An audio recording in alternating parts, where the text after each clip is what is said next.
Hello and welcome to Daytime, your place for scary stories straight from the horror forums of Reddit. Make sure to like and subscribe for more horror tales of things that go bump in the night. On tonight's episode, a woman working at a diner is visited by a stranger with a dark secret. So, where are you from? Because Samuel came from a strange place.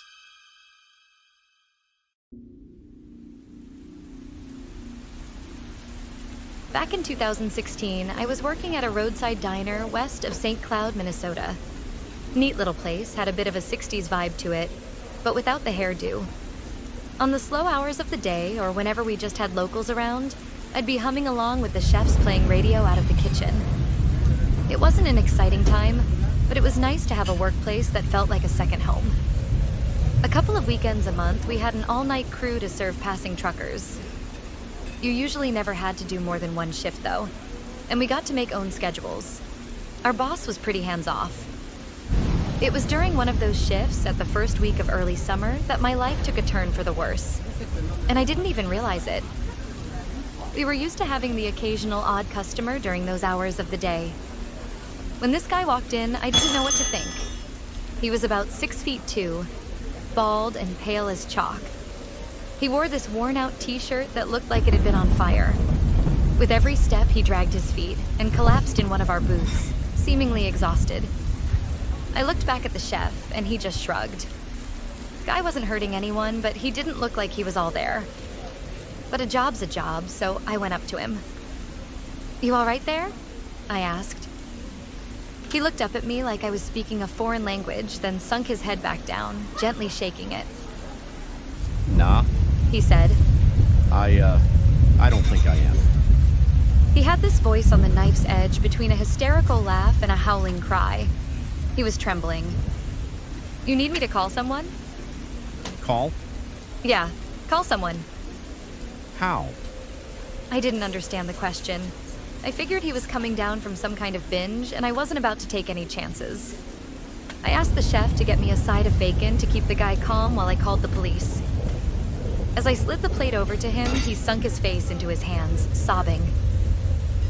Thank you. He cried. Please. I sat down across from him, instinctively reaching out to grab his hand. He let me. Even at a light touch, I could feel the scars on his palm and fingertips. Whatever had happened to him, it must have been awful. I can't go back. He sniffled. Don't make me go back. I can't. Please, I can't. "You're not going anywhere. It's okay." I smiled. "You're safe here." Can you help me? He asked. Can you keep him out? "I'm sure we can figure it out." I nodded. "Just eat up. It's okay." His fingers trembled as he tentatively bit off a piece of bacon. His teeth were black and he flinched. I need time. He said. I need time to run. "Don't worry," I assured him. "We've called for help." I just need time. We just sat there for a while. He calmed his breathing but kept staring out the window. I could tell he was looking for something, or someone. All I could see was a road and a handful of moths. We sat there for some time in silence as he carefully nibbled on the slices of maple bacon. As two police officers entered the diner, he got up from his seat. He reached into his pocket and pulled out a small bundle of scrunched-up trash. A couple of singles, a plastic card, dirt, and something resembling animal bones. He tried to straighten out the bills, pushing them into my hands along with the laminated card. I need time. I'll come back. Please. I didn't understand. I just nodded and accepted it. Seconds later, the officers asked him to step outside and explain the situation. I got busy taking orders from a couple of passing truckers, watching glimpses of the scene through the window. A couple of minutes later, the strange man was taken away. My shift ended at sunrise. I dragged myself to my car with a yawn, shuffling around my pockets for the keys. I hadn't thought much about the items he'd handed me, but I took a closer look. I'd thrown away the animal bones and dirt, but there were a couple of dollar bills and that laminated card left. I checked the card first. It looked like some kind of bookmark. On one side, it was completely white, and on the other side, there were dried blue flower petals arranged in a spiral. Kind of reminded me of a sunflower. And finally, there were the dollar bills. I didn't pay much attention to these at first. Just a couple of singles. But after a closer look, I noticed something unusual. There was a man on the bill that I didn't recognize. It took me a couple of Google searches to realize that this man was Walter Mondale, the man who'd lost to Ronald Reagan's second run for president back in '84. Why was this man on a $1 bill? Before heading to bed, I put the items down on my nightstand. In a moment of silent wonder, I looked out the window. What had that man been looking for? What had he been running from? There was nothing out there, just a couple of moths. Waking up the next morning, I had a full day off. I spent it cleaning my apartment, watching movies, having dinner with a couple of friends, and ending the night with a couple of drinks at the pub down on the corner. No binge or anything, just got a bit boozy. I was still gonna be in bed by midnight. I took the scenic route home. A long walk. All the way down Main Street, past the lake. I took a shortcut through the park by the final stretch, speeding up a bit. That place was trouble. As I hurried by the fountain, I spotted someone in the distance, a shrouded figure at the edge of the streetlights. I stopped to observe for a second, but as I did, the lights flickered. Coming back on, the figure was gone. I chalked it up to imagination. I was a bit drunk after all. Besides, it was small, like a child. What the hell would a kid be doing out at this hour? A couple of days passed. I didn't notice anything unusual, but I kept coming back to that distressing feeling of missing something important. Looking back at it now, I just feel dumb. He was there all along, outside the supermarket, in the parking lot, off the highway. Hell, he was outside my window at night sometimes, but just too short for me to spot. I'm getting ahead of myself. It wasn't until one morning when I was driving to work that I got a clear view of him. I was crossing a four-way street, taking a sharp left turn, when I had to throw myself on the brakes. There was a kid in the middle of the street. I hadn't seen him that clearly before. He was probably around 6, maybe 7 years old. Wearing a plain black shirt and a pair of light blue canvas pants. Short black hair, dark eyes, and no shoes. That particular detail stuck with me. No shoes? Why? I almost lost control, but I was lucky. There wasn't much traffic, and I managed to stop further down the road. There were black lines in the pavement from my screeching tires swerving back and forth. Regaining my composure, I looked in the rearview mirror. The kid was gone. But that was just the start. I'd spot him every now and then. Looking out the window at work, at the gas station. A passing face in the crowd when shopping for groceries. Every now and then, something would pull on my attention, forcing me to whip my head around, looking for the source of that ill feeling crawling up my spine. Sometimes I saw him. And even worse, sometimes I didn't. I remember lying awake at night, hearing moths tap against my window. There was nothing else. Nothing outside. I patrolled my apartment 6 times, checking every window. I'd looked everywhere, and there was no reason for me to feel the way I did. I was growing paranoid. And yet, in the morning, my front door was unlocked and slightly open. It all came to a head one afternoon when I was out on my smoke break. I'd barely slept for the past 3 nights, and you could kind of tell I was having a bad day. As I stood there, leaning against the side door of the diner, I see the kid again. This time just across the road, maybe 50 feet or so away. I'd had enough. This had to end. I was furious. I stormed forward, calling him out with every slur and curse I could think of. I was psyching myself up. I was in the right, and I refused to be harassed anymore, kid or not. Didn't matter. I crossed the road, barely dodging a speeding Jeep, and met him face to face. "What the hell do you want?" I'd yell. "Why are you following me?" He was completely expressionless. He didn't even flinch, no matter how much I pointed or screamed. I snapped my fingers in front of his eyes, and he didn't even blink. He just stared at me, like a porcelain doll head on a swivel. I wasn't thinking about the bystanders, though. A couple of middle-aged men stepped up, asking in no kind terms what the hell was wrong with me. I was held back and restrained. Someone called the police. Someone else called my manager. I'd forgotten to take off my apron so they could see the diner logo. A couple of people filmed it. One of the videos got like 120,000 views in a day before it fell off the map. I still see it as a react GIF sometimes. It was a disaster. After a couple of officers came by to talk to me, he'd just disappeared into thin air. The officers took me down to the station. Not to detain me, but to get me away from the heated crowd.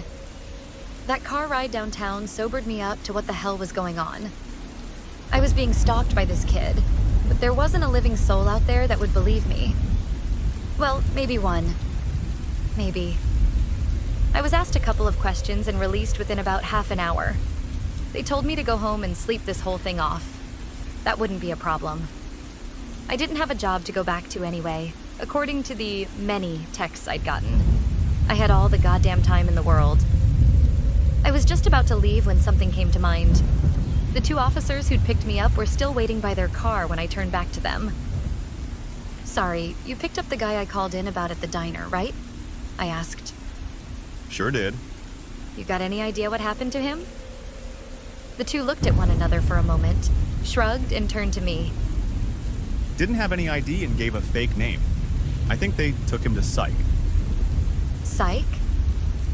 Well, he was saying some, strange things. There were interviews with The two quieted down and flashed me a smile. There's not that much we can say. Coming home, I decided to get to the root of this. It didn't take me that long to find the place where the guy'd been taken. There aren't a lot of mental health facilities in this part of the country, especially facilities that accept involuntary subjects.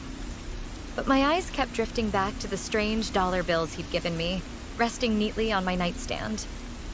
They were so detailed. A bit old, sure, but that only made them seem more genuine.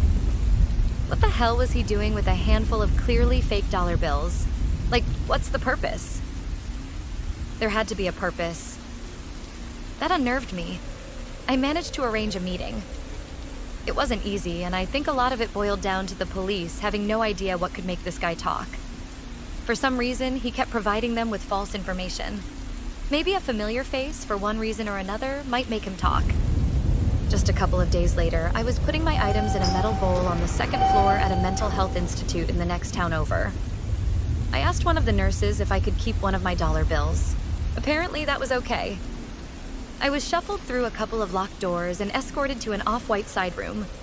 No decor, no locks. The guy was already there. He'd been dressed down into these neutral eggshell white garbs. It was strange seeing him in a lit-up room like this. I didn't know what to expect. Getting a closer look at him, he was probably in his 50s. It had been hard to tell earlier. I couldn't get over just how pale he was. It was almost a complete lack of pigment. It looked sickly. His thin arms didn't help. He looked malnourished. And yet, he was smiling. Hello? He said. "Hello to you too." I smiled. "You doing okay?" I'm pretty good. He nodded. Thank you. I sat down across from him and took out the dollar bill he'd given me. "I wanted to ask you about this," For the bacon. he said matter-of-factly. "Excuse me?" Sorry, was that not enough? "No, it's..." I took a moment to compose myself. I had too many questions. He sighed, took the bill, and looked it over. Looking back at me, I could tell there was something painful stirring in his mind. His smile slowly faded. Sorry. He said. I try to forget sometimes.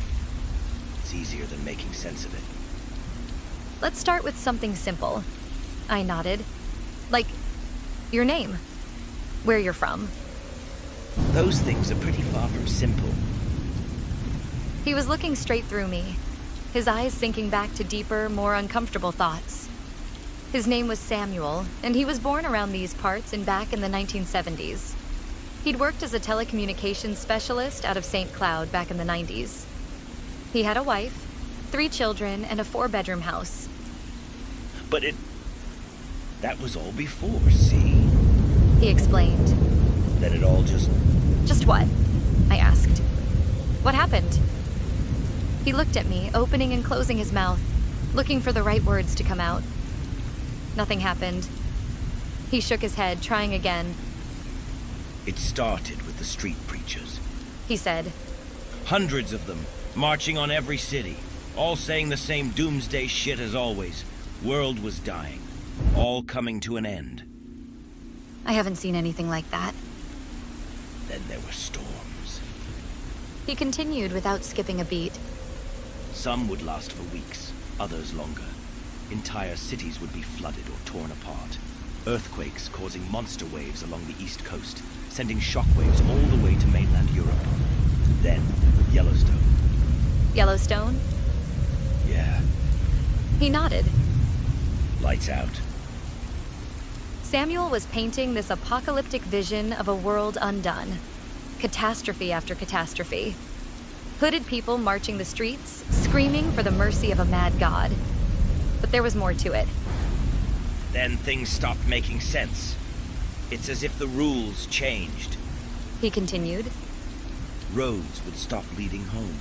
Trees would change color. People turned twisted and corrupted. Like one of our neighbors couldn't eat anything but gunpowder. There was a woman just down the street who tried to kill anyone wearing glasses. It was pandemonium. I didn't say anything. What he was saying didn't make any sense, but he was trying his best to keep his rambling coherent. The plants died. Trees, too. The only thing that could grow in that environment were these twisted blue things that popped up out of nowhere. But people are what got twisted the most. He told me of these towering 7-foot-tall humanoid creatures that roamed the forests. Black as night, not even reflecting light. Arms reaching all the way to their knees. Elongated, inhuman things that all used to be someone he knew. The doomsayers all said the same thing. He continued. That God was a scared little boy, and that he was dying. Everything that was happening was just an expression of that ceaseless, bottomless, existential grief. Samuel looked back and forth, finally burying his face in his hands. It all broke down.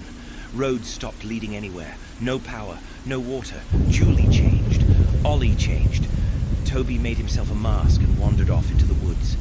Ira just disappeared. And for years, has it been years? It's just been me.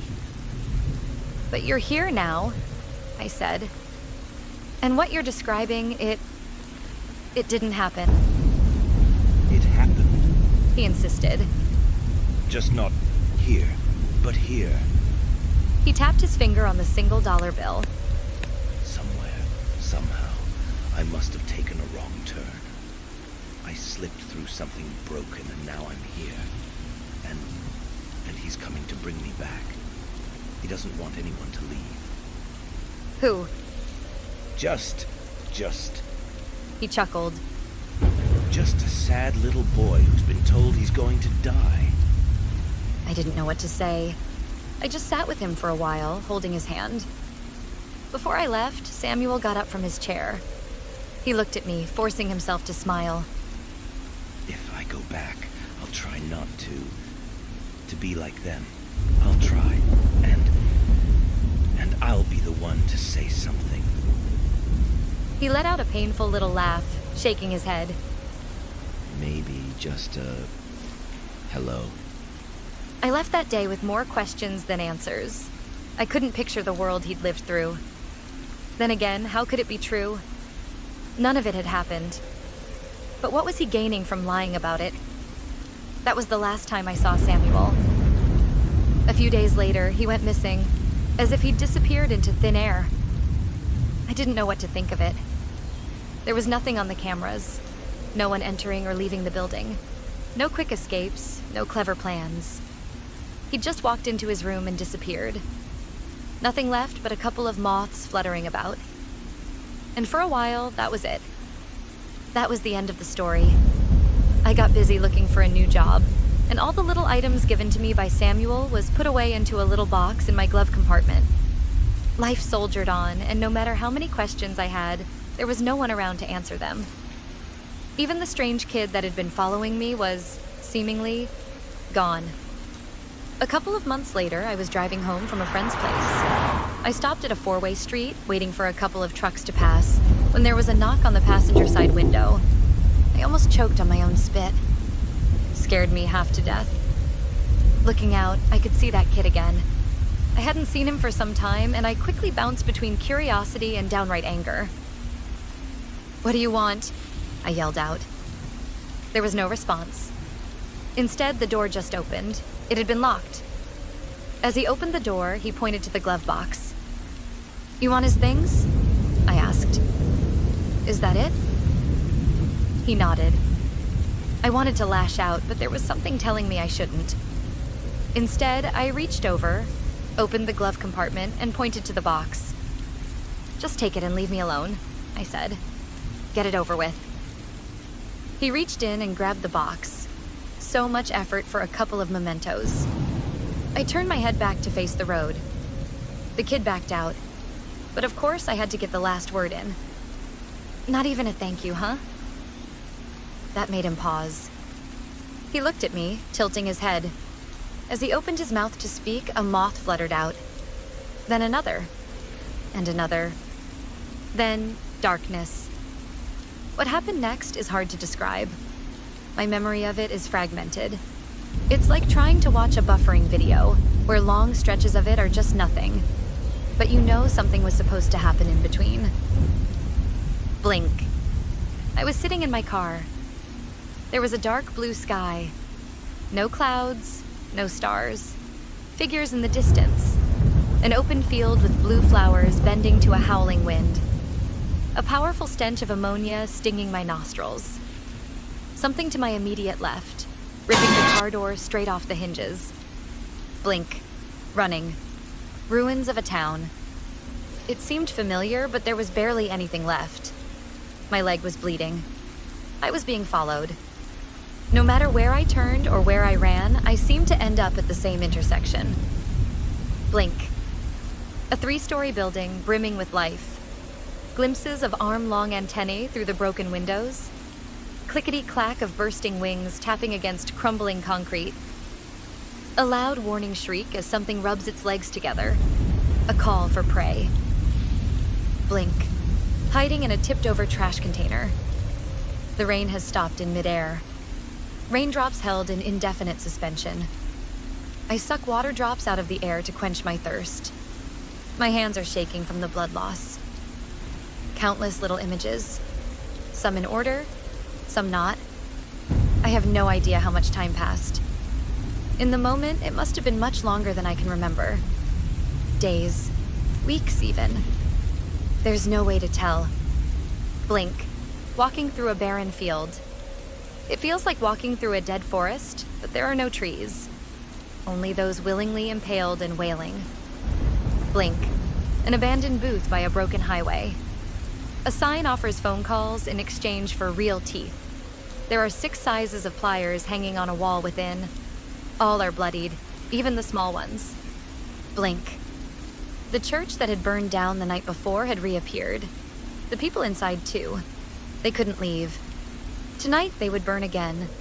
Somewhere in this nightmarish, puzzle-pieced fragment of nothing, there was a constant drive in me to get away. To get out. I knew that if I'd gotten there, I could get back home again. I just had no idea how. Maybe finding the kid. Asking. Begging.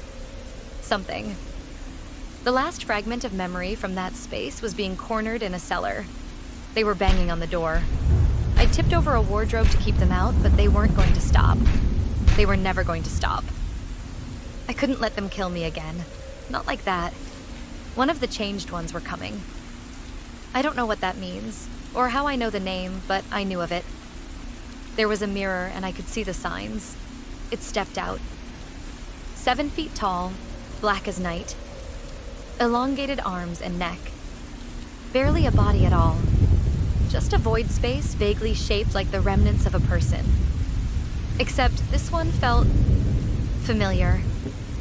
It was the first one to speak. Hello. Blink. Running. A cold hand. If I squeezed too hard, my fingers went straight through it. I had to keep up. He was showing me something.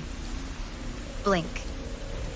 They were flooding over the school bus, tipping it by their sheer numbers. Eruptions from the sewer grates. They were famished. Blink. An open field. Sunflowers facing me no matter where I turn. It's not far. Blink. I look back as I'm pushed over the edge. He looks just like the rest of them. They aren't angered by his betrayal. They feel nothing, as I fall. In February of 2017, I was found by the side of the road. I'd been gone for months. My car was too. I came back with nothing but the clothes on my back and countless scars. I've been told that I didn't make any sense at first. I was just rambling nonsense. Or maybe it just sounded like nonsense to these people. Over time, I forgot more and more of these fragmented images. And the less I remember, the more I can move on. Still, I've written them down over time, and they paint an ugly, insane picture of what I'd been going through. Some of which I, myself, have a hard time believing. Then again, I know myself well enough to see that there's no point in lying.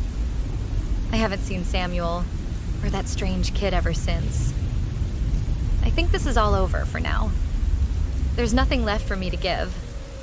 But even now, years later, I still wake up to that feeling at night. That there's something wrong, or that I'm forgetting something. That there's something near that I'm looking straight through or past. And every now and then I hear the flutter of a moth's wing tapping against my bedroom window. And I think I know what it wants. It wants me to go back. Hello and welcome to Daytime, your place for scary stories straight from the horror forums of Reddit. Make sure to like and subscribe for more horror tales of things that go bumping the night. On tonight's episode, a man with a string of bad luck gets a job at a prison when a strange man seems to know him all too well. So, whatever you do, stay away from the blue-handed inmate.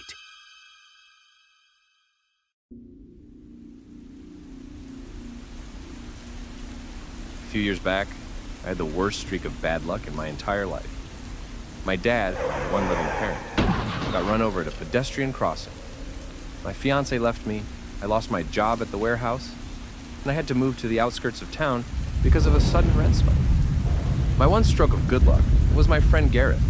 He mainly worked the commissary at a nearby prison, and he told me they were looking for more people, mainly night crew, but the pay was solid. There was a trial period and 2 weeks of on-the-job learning, but it was all paid for. In my position, how could I say no? So I started my job as a corrections officer just outside of Tomskog, Minnesota. The place was partly owned by a private company, but it was basically the same logo you'd see all over town. Hatchet Pharma has a finger in everything around here. I got the uniform, I met the inmates. I went through the routine, and I got to know who to keep my eyes on. I had to fire my taser after 3 weeks on the job, but that was pretty much the highlight. Most of the time is just sitting around, waiting for something to happen or breaking up loud conversations. It's not as dramatic as it sounds, but you gotta be ready for when it counts. In December of 2021, I was assigned to a new route. One of the people working with inmates in solitary confinement had to quit over a health scare, and I was next in line to take his place. It was still a night gig, but in a deeply disturbing part of the jail. Now, I won't paint it to be something it's not. Isolation is just a whole bunch of people keeping to themselves. Usually, not even that many. Sure, the Tomskog facility has a slightly higher solitary capacity than normal, but we're talking 10 to 20% at most. Still, you need someone there at all times. You never know what they can come up with, and they're trickier than they look. There was this one guy at the end of the hall who just gave me the creeps. The other guards called him Mary, short for a longer biblical name I could never remember. He always broke the lights in his cell, and he was rumored to be extremely violent. Even in solitary confinement, he had to wear shackles. Every time he received his food, he had to put his hands out and have the shackles removed so he could eat. That's basically the only part of him I ever saw, his hands. The cell was always pitch black. The guy used to be an academic. Mary had 3 doctorates, but one day he just snapped. Killed 3 of his students. He also had some kind of chemical burn on his arms, leaving most of the skin on his hands discolored. Silver poisoning, possibly. Even his files were strange, stamped with a sort of blue flower. Most inmates had a stamp on their file, but he was the only one with a sunflower. The guy refused to eat during the day, so I was the one to feed him on the night shift. Every time I removed those shackles, I'd see those gnarled blue hands reach for me, or the tray, whichever. One of those nights, we were having beef stew. Nothing fancy to look at, but the thing smelled divine. I brought him some bread on the side, a little Jell-O box, and a bottle of water. Everyone else was fast asleep, apart from a newbie who couldn't stop crying at the end of the corridor. Same procedure as last time, I said, hands up front. Those elongated fingers slowly slid out, as if giving me an invisible fruit. The shackles clattered. I put down the tray, got the keys, and started twisting the locks back and forth. These were always a pain to deal with. You're going to let me out. Mary said, "Oh, I need you to, so you're going to. yeah, I don't see that happening, buddy." I unlocked his shackles and fetched his tray. He took it, but lingered for a second. You're going to. He said with no hint of a joke. It's already decided. Well, no one showed me that memo, I chuckled. You good in there? Someone said bad things happened to you, Mary said. and that's why you're here. Well, that makes 2 of us. Have a nice dinner. I walked away, but couldn't help but to look back as those long fingers slid back inside the dark room. Gave me the creeps every time. And sure, I had to get the tray and cuff him back up in a bit, but that was just part of the job. The next night was fish sticks. Not too shabby, but far from fresh. There were only 3 people in solitary that night. 2 guys who tried to kill each other, and Mary. Always Mary. As soon as I approached, those blue hands slid back out. I had to look away. There was something about the texture of his hands that made me feel weird. Like they were always a bit too slick. Like a thin cover of soap. This time, he didn't skip a beat. You're going to let me out. He said, It's already decided. "You keep saying it, but this door seems just as sturdy today as it did yesterday." If you come in, you'll see why you're going to let me out. You mean if I open this door without any kind of backup or supervision? Yeah, I got a pretty good idea why you'd get out if I did. That's not it. I unlocked his shackles and he took his tray. It disappeared into the darkness, but Mary kept talking. You being here is proof that I made it. He said, That I'll get out. "I'm not following." They told me you lost a lot of things. Your dad, your girl, your apartment. There was poison in his words. Deep, seething poison. I'll be honest, I wanted to break his goddamn hands when he said it. But what bothered me more was where he'd heard it from. There was no one around to talk to him. And as a rule, we didn't talk to inmates about our personal lives. Neither our own, nor that of other employees. Someone must have slipped up. "Look, that's personal," I said. "That's none of your business." Then how do I know your dad got hit by a white Corolla? I banged on the door. I didn't even know why. It was just this instinctual reaction to shut him up. But of course, that just made him laugh. How the hell did he know? It had been a hit and run, and the color of the car was only a footnote in the police report. "That's not funny," I spat. "And you're not making any new friends by being an asshole," I don't care, little man, he continued. because you're going to let Mr. out. "Not on my goddamn life." I took the tray back from him before he finished his dinner, and I shackled him right back up. He didn't resist. It shut him up for a while, but it was a faint victory. I asked to be transferred to another shift, but there just wasn't any other people available. Hiring was rough. We were basically on our own.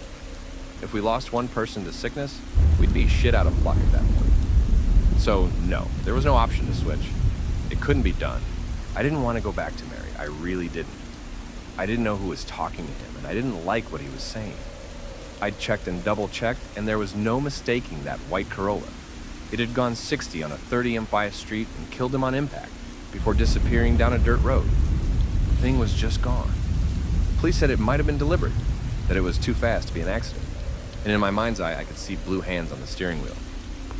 When I walked up to Mary's cell with a tray of meatballs and mashed potatoes, I was genuinely scared of what he might say. Every word felt like a threat. Could he really say something to make me let him out? What if he could? What would it be? Hands out, I said, knocking on his door. You're not letting me out tonight. He sighed. I know that, but it's gonna happen. Yeah, I shrugged. That's all I want to do. Did they tell you what I did? How I did it? I got a pretty good picture. Helium poisoning. Painless asphyxiation. They didn't feel a thing. I didn't respond. I just took off his shackles and gave him the tray. I'm not a monster, you know. He added, I just do what I have to do. eat up and leave the tray, I said as I walked off. Maybe ask your ex about Beverly. He shouted through the slit in the door. I could almost see his lips moving. I'm sure you'll find it an illuminating conversation. I didn't want to do it. I didn't want to talk about it, and I didn't want to think about it. But goddammit, there was something there. In the last fight we'd had, she'd shouted that name. Beverly. I didn't know a Beverly, and at that moment, I didn't care. But it was such a specific name. The chance that Mary just picked it up on random was improbable. So the next day, before my shift, I decided to give my ex a call. Things had calmed down, after all. There was a cold greeting and even colder small talk. Finally, she just called me out. Just tell me what you want. She asked. I want to talk about Beverly, I said. You said her name once. What, you're getting remarried? Want to bury the hatchet? No, what? You want me to forgive you? Give you my blessing? What are you talking about? There was a moment of silence. She scoffed. The skank you're dating. I'm not dating a Beverly, I said, and you never have. Don't give me that shit. I saw your emails, her videos, her Insta. Look, I don't know any Beverly. She screamed her username and cut the call. I got online and looked her up. Beverly was maybe 8 years younger than me and absolutely stunning. She'd only been active for a few months, where she'd upload a sort of daily video blog. It was heartbreaking. In every post, she talked about the issues of being the other woman. A vlog kind of thing. Daily outfit posts, memes, a sort of strange mix. This is the woman she thought I'd been involved with? Through some kind of email? It didn't make sense. And how the hell did Mary know about this? This haunted me. I didn't know what to think, and I felt myself coming back to Mary in his blue hands. I had this constant sense of him being with me, looking at me. It felt like I was missing something. I could feel that strange, slick texture as the hands wrapped around my neck whenever I let my mind wander. I could feel his presence in the backseat of my car, riding along with me. And once at a stop sign, I heard him clear as day, right behind me. You're gonna let me out! But there was no one there. The next time I went back, I skipped the tray. We were gonna figure this out. I finished my coffee and thundered down the hall, ignoring the other inmates. Mary had some explaining to do, and I was goddamn terrified of what he was gonna say. But I needed to hear it. You're gonna tell me what you know right now, I said. I've had my black coffee, and I'll break your goddamn hands. You let me out, and it'll all be clear. Chuckled Mary. I promise. It's kind of written on the wall at this point. I smacked my nightstick against the door. No more fucking games. Then come in. Teach me a lesson. Open the door. I calmed down. Maybe this was how he got to me, tricking me. That wasn't gonna work, no way. Your shift starts at 10:15. Mary said. You take your coffee black, and you came here the first thing you did. Hold on. He shuffled off into the back of the cell. There was a strange scratching sound, and he was gone for a solid minute. I just listened, trying to figure him out. I shone a flashlight inside, but he'd hung up a sheet over the slit in the door. I couldn't see anything without going inside. So, there was your dad. You reacted to that. Then a Beverly. That worked. What made you lose your last job? Was it, let's say a failed drug test? Yeah, that'll work. What the hell are you talking about? And you don't do drugs. Probably some kind of error. Maybe a few. Poppy seed pastries for breakfast. those things can give a false positive. I just stood there, mouth wide open. The morning of the mandatory drug test, I'd had 3 pastries with poppy seeds. The bakery down the street were giving them away as a promotional event. I got this awful pit in my stomach, like he knew more about me than I did. Like he was about to tell me something horrible. Like he was standing right behind me, just soaking up my fear. So that brought you here. I'll have to figure that out later. Maybe you know someone here. He continued. Shut up, I said through the door. I'm telling you to shut up. I looked over my shoulder. There was no one else here. Why was I feeling watched? Calm down. Mary said. We're getting to the end. You're about to let me out. Never, I spat. You're gonna fucking rot in there. Don't you understand? He yelled back. The fact that you're here proves that I'm right. How? That doesn't make any goddamn sense. And he told me everything. Mary, or Meridian, was given an opportunity. If he followed a very specific set of events, he would be given a great gift. Non-locality, He said. but you need to dissociate hard enough. Basically turn yourself crazy enough for reality not to make sense anymore. Or rather, for you as a person not to make sense to reality. The other way around. As a part of this delusion, he killed 3 of his students. He burned himself with chemicals. Then, seemingly as part of his plan, he willingly went to jail. Years of darkness. He added. Isolation. Like being in a sensory deprivation tank. I need it. I crave it. Then I'm done. And all for what? To be unbound. No causality, no rules, non-linearity. And the fact that you're standing here is all the proof that I need to know that it is going to work. And why is that? Don't you get it? A blue hand slipped out of the slit in the door and pointed at me. I did this to you. I put you here. Someday, you will let me out. Because if you didn't, I wouldn't get you to come here. And that time is drawing close.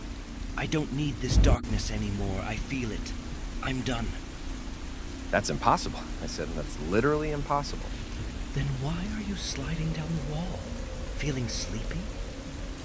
I hadn't even noticed. I was nodding off, right there in the hall. I tried touching my face to see if I could feel anything.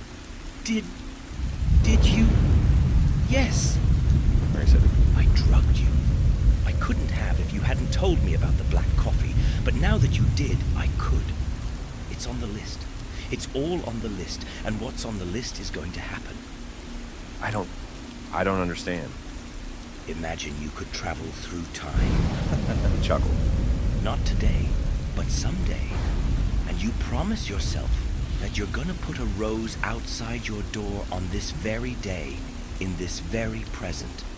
And when you open your door, the rose is there, then you would know that you're gonna get that power. You know you will come here someday. Then it all comes down to strength of will, to force yourself to remember all that you're going to do, and in the correct order. That's not... An image flashed in my head. Blue hands on the steering wheel of a white Corolla. A man paying the bakery to promote some pastries. A woman being paid for a bit of internet theater by an unknown benefactor. There were dozens of people standing at the end of the hallway. Thin, emaciated men. Men with long fingers and blue hands. I blacked out. I woke up in the staff room with a nurse looking into my eyes. They gave me a checkup and sent me home to rest up. They gave me a few days off just to make sure. I didn't know what to say. I had my keys, and Mary was still in his cell. If I was the one to let him out, all I had to do to make sure that didn't happen was to stay away. That'd ruin his plans. So, taking a few days off seemed perfectly fine. As I was about to leave, Gareth met me in the parking lot. He jogged out to say goodnight and to see if I was okay. Look, He said. I know you hate that shift, but don't worry about it. They're moving him, and I've heard talks of approving a shift change. He'll be someone else's problem, and you'll be back in cell block D. mean? They heard how much he was messing with you, Gareth said. and decided it just wasn't worth it. They're moving him. We can't lose you. What? Why? Gee, I thought this was good news. No, I don't know. I don't know. Gareth patted my shoulder and sent me on my way. I didn't know what to say. How could I explain it? Did I even believe it? I got in my car and took a deep breath. A strange chemical smell. I noticed something on the passenger seat. A letter. I took a deep breath and opened it. Thanks for the help. It said, This one's on me. a little smiley face and a $100 bill. I just stared at it. Suddenly, there was a loud bang. For a heartbeat, all I could see were blue hands, simultaneously smacking my car. I shot out of the driver's seat, but there was no one outside, just an empty parking lot. Still, I couldn't help but feel watched. My pulse pounded behind my eyes, almost popping a blood vessel. They were out there. He was out there, watching me from the dark. He was still getting out. I knew he was all around me, unbound. He could stab me, push me over, whatever. He'd be there and then not, and I'd be helpless. I got this intense sense of paranoia washing over me, and I didn't know how to deal with it. I just dug my fingers into my hair, trying to force my mind out of that dark pit. This was my doing. I'd let him treat me like shit, and because of it, they were going to move him. During that move, he'd get out. He must have planned it, and I couldn't do shit about it since I was off duty. I took another look at that $100 bill, and the thought occurred to me. There was something I could do. I went to the gas station. I came back the next day with a backpack. I showed my credentials and told the gatekeep that I was there to fetch something from my locker. It was fine. Danny knows me. I got in on the day shift and waved at the others. A few of them asked how I was doing, what I was doing, the regular chit-chat. All smiles and waves. Prison transfers takes place in the early afternoon. It'll only be a short walk, but that might be all he needed to escape. I used my keys to get past cell block D. I knew I'd get stuck on camera, but I also knew that the prisoners were out in the yard. No one was watching the tapes. Not this close to lunch. I walked straight into the solitary ward and all the way up to Mary's door. Wait, He said, you're here? "Yeah, No, that doesn't make any sense. send me home then. Have someone shoot me. I'm waiting." No, wait, that doesn't... Hold on! There was a shuffle as Mary hurried into the back of his cell. I couldn't feel them here. We were alone. I unzipped my backpack and took out a door stopper. I shoved it under the door. That thing wasn't moving anytime soon. I stepped over to the fire alarm and pulled the handle. The emergency doors opened with a violent blaring siren. Every door swung open, but Mary's. I was lucky that time. No one in the solitary ward but Mary and I. Hold on. What are you doing? I took out one more thing from my backpack, a can of gasoline. I shoved it through the slit in the door, tearing down the sheet he'd hung up. Oh, you're killing me. That's what this is? Yeah. And I see no little blue hands trying to stop me. So I guess it's working. Maybe you're missing the point. Maybe you're not doing what you're supposed to. And how exactly is that a bad thing if it keeps you from getting out? Half a can was enough. It was leaking under the door. I took out a gasoline-soaked rag, lit it on fire, and tossed it through the slit. For a split second, the room lit up. The walls, the bed, even Mary. I got a short view of the room as it was, and what he was doing in there. He had drawn things on the walls and the floor. White Corolla, Beverly, poppy seeds, black coffee. The wall was full of things. Arrows, lines, and squares. All related to me. These were all things he was going to do when he got out. And he was so convinced that I was the one to let him out. So convinced that it had all started to happen. And then there was Mary himself. He was more bone than man. Sunken eyes like he hadn't slept for weeks. He'd torn his hair out and bit off his fingernails. This was a completely senseless man. And he stared at me with unblinking eyes. But in that moment, as the flames started to lick him and the fire spread into the hallway, he looked me in the eyes and smiled. I just bolted out of there. Hundreds of inmates were gathering in the yard, and I could already hear sirens. I could see flames bursting out of the solitary ward. Before the firefighters could get there, one of the walls completely collapsed, and I saw him. Just for a brief second, I saw that emaciated man standing in the flames, holding his hands out like he was receiving a gift. The chemicals in his arms ignited with a bright green. They'd burned straight through the wall, and the thought hit me. Technically, he was out. He might be on fire, but he was out. And in that split second, in that heartbeat, he vanished, like snuffing out a candle. Hours later, the fire was put out. It didn't spread. Turns out that part of the jail had a peculiar type of stone that was weak to high temperatures. The stonework just crumbled. Some kind of exposure to a certain chemical. A blue one with a green flame. The construction crew had cheaped out on materials many years ago. There were no recordings. They'd forgotten to change the tapes from last night. There were no visitors' logs. Barely anyone remembered me even being there. And lastly, there was no body recovered in that cell. As I got back in my car, I just held my breath, waiting for something to happen. A knife at my throat. Possibilities passed through my mind. In another place, it all really happened. Violent images of myself getting stabbed, burned, tortured, and flayed. A world where everyone turned to ash, and I was placed in front of a throne of bone as a prize jester. Dark figures rising from the earth, tearing the world apart, breaking the ground like an eggshell. I cried. It was seconds away, at most. But minutes passed. I found a letter on the passenger seat. It hadn't been there seconds a cog.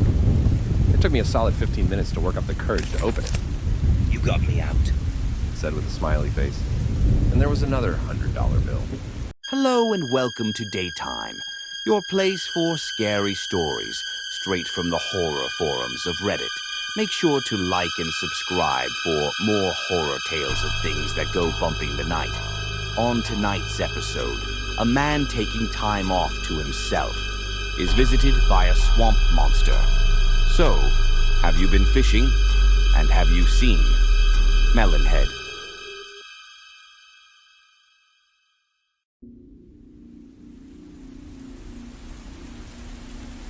Late last summer, I was going north for my brother's wedding. It was at the start of my vacation, so I decided to make a few stops on my way up north. I'd make a stop for camping, another for a day of fishing, and so on. My brother, who was stopping in Minneapolis, was pushing hard for us to have a day to go shopping together, and I was just not feeling it. He was all head in the clouds, in love, and talking about his blissful future, and it just soured my mood. How could my younger brother surpass me in so many different ways? Never mind. I was passing through a small Minnesota town when I decided to make my first stop, fishing. That'd get me far from the blinding smile of my brother. It'd be just me, a six-pack, and all the time in the world. Deal! There was a lake that ran through the west side of town and curled into the woods. There was a dirt road coming around the back of the lake, opposite of the town. It'd probably take an hour or two just to trek back to town through the undergrowth. It was a pretty big lake. The locals seemed friendly enough at the gas station, and you didn't need a license to fish, so I figured, hell, why not? So I drove the long way around, parked my car, got my gear, and dug along the tree line for bait. It didn't take long to fill up a jar. I followed the path down to the lake, bait in hand. It was almost lunchtime, and I'd gotten a few sandwiches and a six-pack from a nearby gas station. I had this really comfy camping chair, an audiobook, and nowhere to be for the next 18 hours. Hell, if I skipped my Minneapolis shopping spree with Smiley McGee, I could stay an extra day out here. Also, this gave me an excellent excuse to just skip going there at all. Needless to say, I was psyched. As I walked up to the lake, I noticed a wooden sign, handmade and painted with a clear text, Melonhead. I stopped just to reread it a couple of times. Melonhead. What the hell was a melonhead? I took a picture of it and kept walking. As I got closer to the lake, I started hearing frogs. Like, a lot of frogs. There was this strong, intense smell of vegetation in the air. But as every good outdoorsman knows, frogs are basically a sign of a healthy ecosystem. Sure, in some environments they can be intrusive, looking at you, Australia. But that wasn't the case up north. I put up my camping chair on the beach. I took off my shoes and prepped 2 fishing rods. I put them into empty bottles that I dug into the sand so I could set them aside. I leaned back in my chair, cracked a cold one, and put a baseball cap over my face. As Will Patton started reading me the Bill Hodges trilogy, I completely zoned out. This was what I'd been working for all year. This was a proper vacation. I must have fallen asleep, probably for an hour or so. When I woke up, I'd completely lost track of my audiobook. My beer was warm by now, and my fishing bobbers had drifted all the way back to the beach. I got up, reeled in the lines, and reached for my bait, only to notice it was tipped over in the sand, empty. Strange. I left my gear on the beach, got my shovel, and returned to the tree line. It took me longer to find bait this time, and I had to go a bit deeper. The frogs were a bit more quiet now, and there were a few clouds gathering on the horizon. I decided I wouldn't stay the night unless the rain passed me by. I didn't want to get stuck in a muddy tent overnight. I could sleep in the car, I suppose. As I got back to my camping chair, I got a bad feeling. Something seemed out of place. I wasn't sure exactly what, but it looked different. Something had been moved. Will Patton kept talking in my ear, but I was no longer hearing the story. By now it was just noise, like a friend who didn't know when to stop talking. As my phone chimed with a notification from my brother, I turned it off and took off my headphones. It took me a few seconds to realize that all the frogs had gone silent. I just stood there with my bait jar, hearing an eerie wind pass through the birch trees. I decided I'd give it another go. If it started to rain, I'd just sleep in my car. So I got back, threaded my bait, and threw my bobbers out one more time. I set my rods back up, put my headphones back on, and put away my lukewarm beer.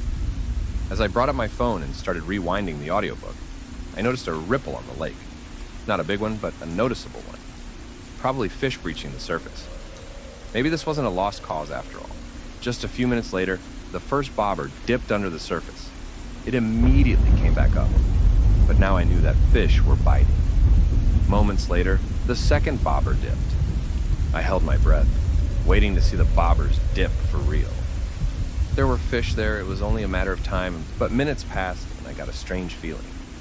I reeled in one of the bobbers and noticed the bait was completely gone. I reeled in the second one, and it was the same. Bait was gone. Very determined and skilled fish in this lake, definitely. I decided to try something different. I brought up my box of spinners and found a black and blue lure that usually worked on bass. My best rod had a spinning reel, so that'd work just fine. I set it up, stepped up to the edge of the beach, and threw it out. Solid, beautiful arc way into the lake. Half an hour passed, and I just got back into the rhythm. The click of the spinning reel, the smoothness of the line. It was nice. Just nice. Then, a bite. Not a big one, but a bite. Finally, I hooked it and started reeling. Not twitching, just a solid, steady reel. Probably not a big fish, about a pound at most. But now I had something to show. Would probably make a neat Insta post or something for my Tinder profile. Laugh at it if you want. It works. My lure was about halfway back when the line suddenly snapped. It wasn't even from the pressure. It was as if the line was just cut. The fishing line snapped out of the water. I just dropped my rod in the sand and threw up my arms. "What the fuck?" I yelled to myself. "What the fuck was that?" And there, out in the lake, another ripple. I had enough. I packed up my things, trudged back up to my car, and dumped it all in the trunk. Even the lukewarm beer. I left the bait jar in the sand, though. These worms were useless. By the time I sat down in the driver's seat, the first raindrops had started spattering against the hood of my car. Then my phone chimed. Of course, the third time my brother was asking if I would make it to Minneapolis tomorrow. I groaned out loud. I couldn't take that kind of toxic positivity. I just couldn't. I needed space. Sorry, I texted back. I just set up camp. I'm here for at least another day. So as to not make myself a liar, I decided I'd stay the night. I'd sleep in the car and just listen to my audiobook. That was a kind of camping, right? I had a tuna sandwich packed away, and my lukewarm beer was almost palpable. Not much of a dinner, but I didn't feel like going back to town. It felt more appropriate to just stay out in the woods.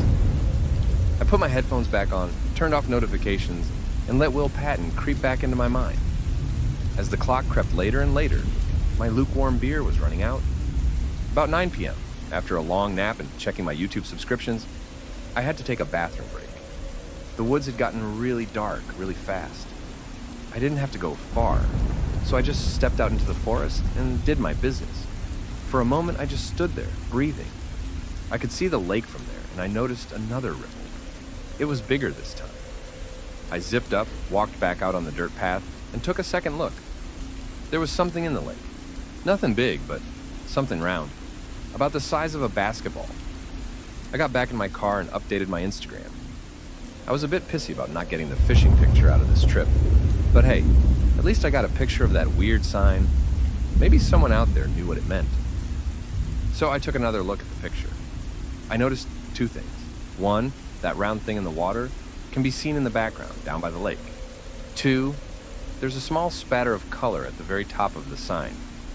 It kind of looked like the sign was broken now that I looked closer at it. It gave me an idea. I took one more trip out of the car, following the dirt path. Now I could hear frogs again. They were getting louder. Probably the rain luring them out. Using my phone as a flashlight, I looked around the sign. Just as I suspected, there was a second part to it, just off the path. It had been broken in two. The text was clear. Don't feed. Don't feed Melonhead. What the... I started thinking about what I'd done all day. My bait jar going empty. Bait being picked from the hooks. My fishing line being cut. Had I been feeding whatever the hell kind of animal Melonhead was? I turned back to my car, only to see someone standing on the path. I didn't raise my phone. I didn't want to make any sudden movements. I just froze, like a deer in headlights. I could barely make out a humanoid shape, but I got this sudden realization that I was out, alone, in the middle of nowhere. And now something was blocking my path. It was tall, like 2 heads taller than me. It had sort of a hunchback, and these long, webbed fingers. It had this irregular breathing, rattling a large sack in its chest. It dropped my bait jar on the path in front of me. More. This awful gurgling noise. Somewhere halfway between a regurgitation and breathing in. I carefully picked up the jar and looked up. Whoever this was had this big melon-sized head. This was what I'd seen sticking out of the lake all day. It even had a tint of green. I need my shovel, I gasped. It's just... More! It stepped towards me with a splat. I fumbled backwards, tripping over my own feet. I crawled into the underbrush and just started digging with my hands. I stood there on my hands and feet, ripping into the ground with my fingers. Thick globs of something sticky dripped down as Melonhead loomed over me. Every now and then I felt something wiggle between my fingers as I filled the jar with dirt and worms. I held it up, and Melonhead just poured it over its face. The dirt was filtered out and spat back out as the jar was dropped back down next to me. More! I must have dug for hours. Just as soon as I filled the jar, it emptied it. Hour after hour, I just dug, and dug. Breaking my nails, having my fingertips cut by little rocks and roots. I have no idea how long I was there. Hours. An eternity. Every time I slowed down, there was this sound like a man-sized rattlesnake getting antagonized behind me. I even stopped pleading. I just kept going. The rain intensified, drenched me, but I couldn't tell if my shivers came from fear or cold. At some point, when I held up the jar, it didn't take it. The sun was rising out of the dark clouds, and the frogs had gone quiet again. My knees crackled as I got back up, and my fingers were trembling. I was covered in dirt, and my clothes were soaked. There was no one there. I leaned against the closest tree, tried to find the right words, but instead just collapsed into crying. When I got back to my car, I plugged in my phone. As it charged, I called the one person I wanted there, my brother. I had to get away. I just drove, mindlessly. I have no memory of what I did or how I ended up at a gas station. I don't have the slightest idea how my brother found me there. I just remember being glad he did. It has taken me a long time to come to terms with what happened. For a while, I thought I'd had some kind of mental breakdown, thinking that what I experienced was just something I made up. I didn't talk about it. It sounded ridiculous to say out loud, but I really was there all night. I was on my hands and knees, digging. I wouldn't do that for nothing. I was there, and so was Melonhead. I decided to finally make this post after I found a couple of people posting a picture of that same sign on Instagram the other week. It was still broken in half, and right there in the background was that round thing bobbing in the water. Hello and welcome to Daytime, your place for scary stories straight from the horror forums of Reddit. Make sure to like and subscribe for more horror tales of things that go bumping the night. On tonight's episode, a man facing hard times goes to a party to relieve some stress when he meets a maniac. So, are you aware of stranger danger? Because no matter what you do, don't talk to Stranger Tom. When Sammy got sick, it was like stepping into a dark mirror world. We'd been economically well off with our 2 full-time jobs and child-free lifestyle. So to suddenly step down to a single income was a wake-up call. Not to mention how the insurance companies managed to weasel out of paying for more than half of Sammy's treatment. Disgusting. Sammy swung for the fences. She took it all in stride. We had our ups and downs with every doctor's visit, but we always ended taking steps back rather than forward. There was always next time, they said, but we figured we were quickly running out of next times. 1 year down the line, Sammy was on a downward spiral. By then, the catastrophic had turned tragically mundane. I did everything I could to keep her spirit up, but at that point, her light was faded. We barely spoke anymore. A work friend of mine, Barry, was having a bachelor party. He was pulling out all the stops. I was never planning on going, but Sammy insisted I should. You need to get out of the house for a bit. She smiled. Do something normal for a while. I protested, but seeing her light up for the first time in weeks was enough to break my guard.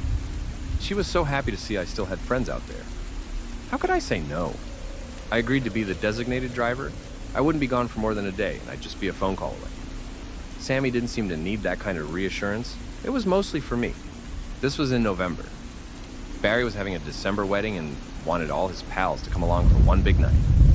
Sure, I was just a work friend, but when you're in your mid-30s, you gotta take what you get, friends-wise. And Barry certainly took what he could, inviting no less than 25 people. So in mid-November, I packed my bags and stepped on board a party bus, heading for Annapolis. There were drinks and dinner at the hotel, then a few hours of losing money on the craps table. I gambled away about $200 at the roulette table, but magically won about $600 playing blackjack. After months of losing battle after battle, it felt good to finally win. I gotta admit, I was getting into it. Not as much as Barry's best man, Jake, the guy wearing goggles who spelled out boobs. But hey, that's hard to top. What a legend.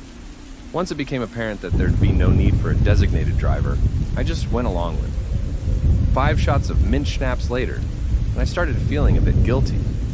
I called Sammy, but she laughed it off. It's good to hear you slur. She said, You're a fun drunk. Most of the night went by in a blur. More drinks, some dancing, lots of cheering for our main man Barry, flashing lights, people pulling us back and forth between dance floors, bars, and wandering the streets looking for a taco truck. I clearly remember sitting on a park bench at one point, listening to one of Barry's friends lecture me about roasted seed snacks, something about antioxidants and digestion. I only remember the noise of it. I ended up back at the hotel. Jake had rented Barry this huge room, and 12 of us had made it all the way there, the after party. And the night was far from over, because of course there had to be exotic dancers. I crossed the line by getting completely bass-ackwards drunk, but that's about as far as I was willing to go. I gently but firmly declined to partake in any dancing. Instead, I retreated to the back of the room and enjoyed a cigar. Not a habit I'm very proud of, but it's one of those things my old man taught me to appreciate. A good cigar, a whiskey on the rocks. Hell, a man might forget his troubles for a while. Sometime after them replaying Pour Some Sugar on Me for the 6th time, the party was dying down. Some people were heading back to their rooms. Some did so with the company of a dancer. It was a wild night. But like most parties, the music dies. And at 3 in the morning, I was ready to let it. There were only 4 of us left by then. Barry, Jake, some guy named Ramsey, and I. We'd all crashed on a couch, telling stories about our wives, or in Barry's case, his wife-to-be. It was a wild party, but it was clear the guy was in love. Gotta respect that. Then a stranger walked in, at least 6'7", body like a scarecrow. Wore all black except for a white shirt, white hair slicked back and combed. He had the most intense blue eyes I'd ever seen, like he could look straight through me if he wanted. I see you gentlemen are enjoying yourselves. He smiled. I'm guessing the girls didn't disappoint. They most assuredly did not. Hiccuped Jake. But we're married men here. Oh, I can tell. If it wasn't for the cigars, all I'd smell in here is virtue. That got a chuckle out of us. Jake introduced him as Tom, or Stranger Tom. Apparently, he was the kind of guy you'd talk to if you wanted to have a good time, anywhere from Pasadena to Kent Island. He co-ran several clubs, and he was an enthusiastic movie entrepreneur. I only had to see the color of his business cards to know exactly what kind of movies he made. Classy stuff. As we started winding down, our discussion drifted into a more philosophical nature. Barry kept saying how much he hoped this marriage would be the one. Jake was worrying about his youngest kid not making it through college. Ramsey was on the verge of crying, talking about his sick dog. And me? Well, I didn't want to say anything. I didn't want to think about real life for a while. Stranger Tom took his feet off the coffee table, spilling an ashtray on the floor. He brought out this intricate silver lighter, engraved with a crow and a pair of sunflowers. Let's imagine, if you would, that you could get answers to all those questions, he said. If you could know what things would look like with your wife 20 years down the line. If you could get a hint how to push your boy to the finish line, or how you could find just the right person to help your darling pooch make it just a little longer. Yeah? Grinned Barry, finishing the last drops of his drink. That'd be worth something, wouldn't it? Sure would, Nodded Jake. Well, how about it then? Tom flicked open his lighter, and the steady blue flame shot out. Small, but bright as hell. It didn't flicker. It'll cost you, but you'll get what you want. Price varies on the scope of the question. Is this like a party trick? Like a Luigi board? Chuckled Jake. The guys laughed. I couldn't hold back a snort myself. Ouija board. Ramsey corrected. Luigi is the, Mario guy. Whatever. Tom, is it like that? Nah, Stranger Tom smiled. I assure you, it ain't nothing like that. He turned his attention to me, eyeing me up and down. There was this strange smile on his face, and the man never seemed to blink. Even then, as drunk as I was, I could tell he was creepy as shit. I'm good, I smiled. You guys go ahead. Surely you want to know something. Something good. I looked down at my empty glass. Tom was getting on my nerves. Playing on the worries of drunk people is one of the lowest ways to trick someone out of a cheap buck. Reminded me of a televangelist, but without the promise of paradise. Sure, I nodded. I'm calling you out, Tom. I want you to tell me the color of my lucky boxers. The ones I wore at my wedding. That's it? That's it, Fair enough. said Tom. Now take a good hard look and just tell me one thing. We all focused on the silver lighter with the little blue flame. Unflickering, steady, like an oil painting. Do you submit? He asked. We did. It all happened in an instant. This one loud snap, like a choir of carrots breaking in unison. Jake's right arm, fragmented in 3 places. I could see bone poking out in different directions, breaking through the skin. Ramsey's jaw snapped and 3 teeth rolled out of his mouth, tapping against the side of the table as they tumbled across the floor. Barry's left leg seemingly exploded, cracking wide open from ankle to hip. And me? A sting on my index finger, nothing more. For a second, there were no screams. Just these blank stares as we were drawn into the blue light. There was no panic, no agony, just realization, Yes. said Jake in perfect clarity. Yes, that's how. She's still beautiful. Muttered Barry. Ramsey tried to talk, but ended up slurring with his broken jaw. Blood-mixed spit poured out of the corner of his mouth, along with 2 more teeth. I sat there looking at these 3 broken men as Stranger Tom lit a cigarette. It was like 3 puppets who'd had their strings cut, talking out loud like wind-up dolls. Tom held the lighter aloft, keeping the blue flame bright and steady. He looked me dead in the eye, his smile growing wider. They were red, He said. with little white petals.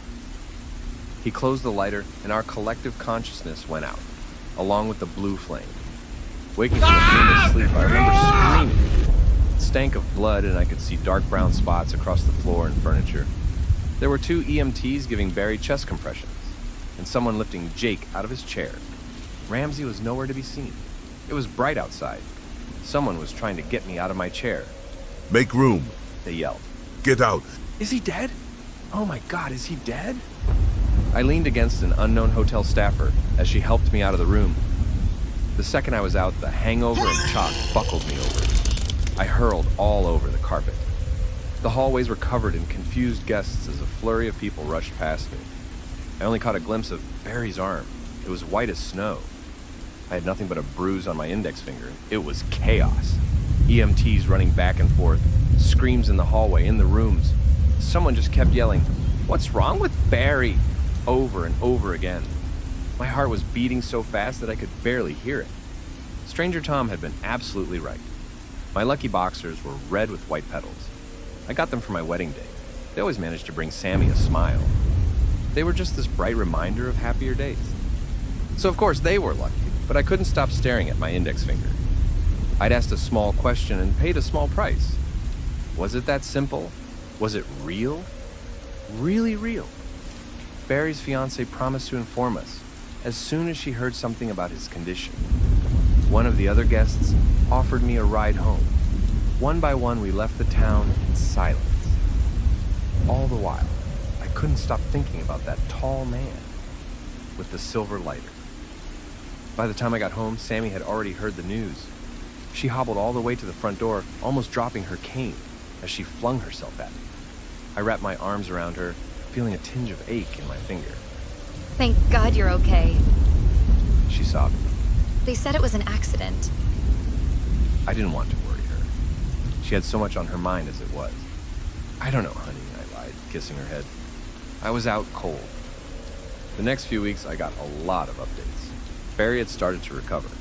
Jake was so messed up they had to amputate parts of his lower arm, along with 2 fingers. Ramsey had to drink his dinner for the foreseeable future, but he was doing better. I tried to put it all out of my head. I had more immediate things to deal with, even if that blue flame haunted my nightmares. I sometimes imagined Stranger Tom sitting at the edge of my bed, asking me if there was anything I liked to know. And of course there was, but this was madness. There's no such thing as wandering prophets and soothsayers. But when I saw an Instagram post of Ramsey hugging his dog, something ached in my heart. Maybe it was all real. Maybe I'd missed a real, actual opportunity. In early December, Sammy took a turn for the worse. Her parents were over every day to help out while I was at work, trying their best to get her to her various appointments. The doctors had all but given up, but were determined to finish the treatment nonetheless. Then came that one day. I'd forgotten about doing laundry and only had a single pair of underwear left. My lucky boxers, red with white petals. Putting them on even then brought a smile to Sammy's face. I decided that I wouldn't let the mundane win. I wouldn't wait for the worst to happen. I took time off work and went to see Jake. Jake was still on sick leave for his broken arm. I met him at a cafe downtown. We got ourselves a couple of bear claws. Without the boobs glasses, he almost looked like a person. We small talked about Barry and Ramsey and how they were doing better. Jake talked about his arm, how the 2 of us had lived through the wildest nights of our lives. Then he took a long look at me. You really do have red boxers with white petals, don't you? He asked. I got a pair, yeah. He nodded, taking another sip of his steaming hot coffee.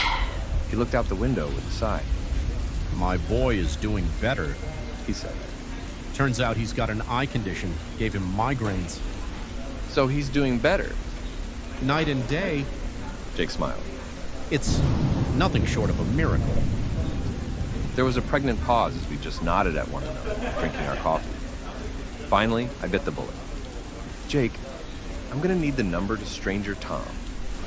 Jake tried to help as best as he could, but it turns out it wasn't quite that simple. He'd met Tom through a friend of a friend of a friend. Backtracking wasn't as easy as it seemed. Jake gave me the number to a guy who worked at the casino we'd been to. That guy, in turn, directed me to a nightclub manager up in Halethorne. It took me 2 days of emailing, texting, messaging, and unwanted calls to finally get to a clear lead. A dancer over in Ferndale told me she could set up a meeting with him for a price. It cost me all my blackjack winnings, but I finally had a time and address. Some guy who'd won the lottery had rented out a strip joint. Guess who their host was? It was a Friday night when I drove out there. The place was rented out and closed to the public. I slipped the bouncer a $100 bill, name-dropped the dancer I'd talked to, and promised I wouldn't cause any trouble. That did the trick. The party was going strong. Explosive music, dim red lights, smoke, champagne and sweat. Clinking bottles accompanied by cheers and groans. Not too different from a certain bachelor party. I could almost feel the champagne bubbles tickle my nose. And there at the bar sat none other than Stranger Tom. Walking up to him, I felt my heart sink into my stomach. This might be one big Hail Mary, or I could be the dumbest man on the entire East Coast. Tom turned in his seat, sliding a shot of whiskey my way. He didn't even look up. I knew you'd be back. He said, throwing me a side eye. You have questions? Just one. It'll have to wait. He smiled. I got business. He turned to face the partygoers. He raised a glass to them, getting a handful of cheers in return. Tom spoke under his breath, never dropping that unnerving smile. Fucking clown monkeys. As he turned, those piercing eyes dug deep into me. They seemed different now, stronger, angrier. I could have sworn they moved like fire. I don't usually let people ask me twice, He said. Then again, most don't want to. It's important, I said, and I'll pay the price. Oh, I'm well aware. You come chasing me down, you gotta be hella desperate. Drink your whiskey. I'm good. I wasn't asking. My heart skipped a beat. I chugged it, letting the liquid fire sink into my throat. My fingers tingled, and I could imagine the ache of my index finger. Just that tinge of pain with promises of more to come. Stranger Tom turned to face the bartender, ordering himself another shot of whiskey. Who are you? I asked. How do you do what you do? I'm no one, Tom said. Who cares? So you won't tell me? He held up his glass, letting the liquid reflect off of the colored lights. Suddenly, his silver lighter was on the table. I never saw him reach for it. It just sort of appeared. I come from a land of a watchful red sun, where the snow is feathers and the shores are silver black, where all the flowers have choked to death, turning a sickly blue. He tapped his lighter. Like my fire. While Tom slipped from table to table, refilling glasses and lighting cigarettes, I stayed at the bar. After a while, it all looked the same. Men, women dancing, sitting. It was all just meat, sweat, and fabric. Wedding rings reflecting the burst from a strobe light. Memorial tattoos grinding against exposed chests. My phone buzzed, and I knew it was Sam. I couldn't bring myself to read it. Long past midnight, I'd fallen asleep at the bar. I woke up as one of the girls wished the bartender a good night. Looking up, I saw Tom waving me over. Most of the place had cleared out, just a handful of guys left. Tom had the seat of honor at the edge of the table. There were traces of questionable powders right next to puddles of spilled mojitos. You think there was ever life on Mars? Someone asked. That's fucked up, right? Like, if there was. Yeah. Another agreed. Like, all the way over there. What is that even like? What does it mean? For us? Stranger Tom gave me a knowing look. Sounds like you gentlemen are a curious lot, he smiled. Now, let me present a hypothetical. He gave them the same speech as we'd gotten. Made it sound fun, kind of like a drinking game. Our biggest, deepest questions, all for a spooky little price. A deal with the strip club devil. One guy just asked for the name of whoever stole his pickup. Another tried to be a smartass, asking for the article number of a replacement drip pan for his fridge. They took turns asking these inane, childish nonsense questions. And I just sat there, sweating. Then there's this one guy, this one drunk asshole that chimes in. I want to know what God looks like. He grins. Wouldn't you guys like to know? That's a big question. Nodded Stranger Tom. One of the biggest. Yeah, well, I want to know. The guy repeated. Don't you guys want to know? They did. They all did. I tried to chime in. A word here and there, asking them to reconsider or go back to their earlier questions. Hell, I even tried to suggest calling it a night. But it was too late, and Tom had already brought out his lighter. His eyes were brighter now, hungrier. He was thriving. I wanted to do something more, something drastic. If asking what a marriage looks like 20 years into the future rips your entire leg open, what does asking for the face of God cost? I made a plan in my head. I was going to head for the bathroom, maybe pull the fire alarm, or maybe get everyone a round of drinks, stalling for time. But when I saw Stranger Tom's grinning face looking down on me, I knew it was too late. Don't you want to ask a question too? He asked. I swallowed my pride, feeling the salt stick to the side of my throat. It burned worse than the whiskey. I nodded. I want to know how to save my wife. I got a few strange looks from around the table, but Tom just smiled. That's a big ask. He grinned. A real big ask. Can you say help? Oh, I can. He nodded. And I'm sure Sammy will be just fine. Looking back at it, I was just too nervous to notice, but I never told him her name. He flicked open his lighter and lit the blue flame. It felt like the bulbs in the room started to dim, like the music faded away. The static buzzing in the overhead speakers grew louder. Then look deep into the flame, gentlemen. Look deep and answer me this. His eyes flickered. The flame didn't. Do you submit? And they did. I closed my eyes and held my breath, waiting for the pain to come. Seconds passed. Then, a whisper. I love this part. The man across from me unfurled. That's the best word for it. Unfurled. From his fingertips and up, the very bones of his body started to come undone, like they were escaping his flesh, turning themselves into needles, puncturing him from the inside out. As his skull fractured, twisting his musculature into a parody of a human smile, he started barking nonsensical words. Something from a dead language, long since unheard, all with perfect clarity and pronunciation. As his bones broke apart, smattering like a box of firecrackers, whatever he saw was enough to drive him to an eldritch madness in that last moment. To view the face of a god. Ew! He smiled. Yo! Blood and tears streamed down his face. His neck broke in a snap, along with his spine and hip, twisting his body into an impossible shape. The others panicked. One guy fell backwards, out of his chair, as his body split open on the floor. Another headed for the emergency exit, but didn't even get halfway before his legs burst like popcorn. Yo! They screamed with the last of their wit. One of them crinkled in on himself like crushing a sheet of paper. One had his ribcage split open, folding him inside out like an empty pocket. Ew! It wasn't a yelp of pain, it was ecstasy. Stranger Tom stood up, soaking it all in. Without turning his eyes from the chanting mounds of broken men, he spoke out loud. Yours will be worse. He said, They wanted to see something. You want to save a human life. You know what that's worth. He towered over me, his eyes literally crackling with a blue flame. To preserve the infinite potential of a life? mortal form, created in the image of those who begun?